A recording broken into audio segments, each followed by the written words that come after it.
The Bible is banned in over 50 countries today. In fact, throughout history, the Bible has been banned in numerous countries around the world. It's been burned, outcast, and ridiculed by governments and authoritarian regimes.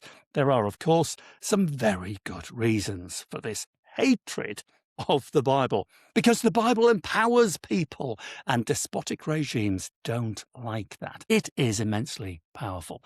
It's like dynamite in the hands of a true believer. It changes people. It makes them ask questions of themselves and their surroundings. It brings hope, inspiration, and guidance. And it fills people, yes, with the Spirit of God.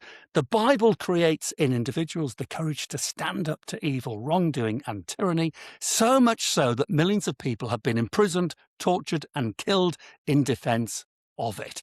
So imagine if you're a despot and you hated the idea of people having any personal control over their own lives. Naturally, then, you would hate the Bible. Or if you were in charge of a one-party state, a regime, or a belief system that just rejects God and wants nothing more than the population to live in fear of those who govern them. Why would you allow people to have a Bible? You wouldn't.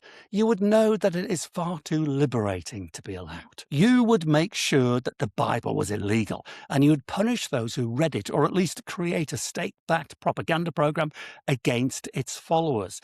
Even the mighty Soviet Union, which imprisoned and murdered countless Christians, said that Christians were the most difficult group of people to control.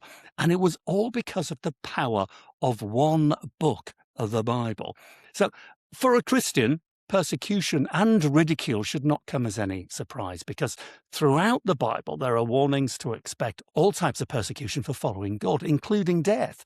This is just one more prediction that's been proved to have come true, and another reason why in my research for my book, The God Conundrum, I was coming to the conclusion after about 4 months of research into Christianity, I began as an agnostic, that God really is the author of what can actually be described as a self-help book, because the Bible is without doubt the best self-help book ever written. And I've read some self-help books, I can tell you. It's also the best philosophy book ever written. Now, a year ago, when I was an amateur Stoic, I'd have laughed at the very suggestion.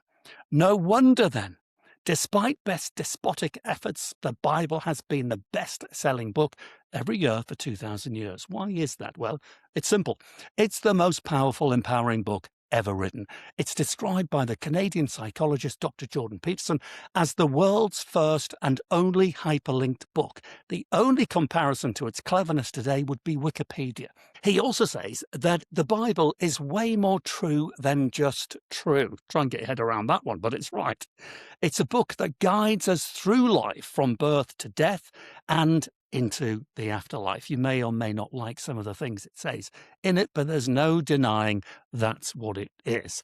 I also realized about 4 months into my research that the myth many of us were taught, I certainly was taught this, that Christianity is just a tool to scare and control people, is exactly that. It's a myth. The truth is, Christianity frees people. It liberates them from tyrants, and that's the reason the Bible is so hated by those who want nothing more than control over their population. Thanks for watching. Do let me have your thoughts.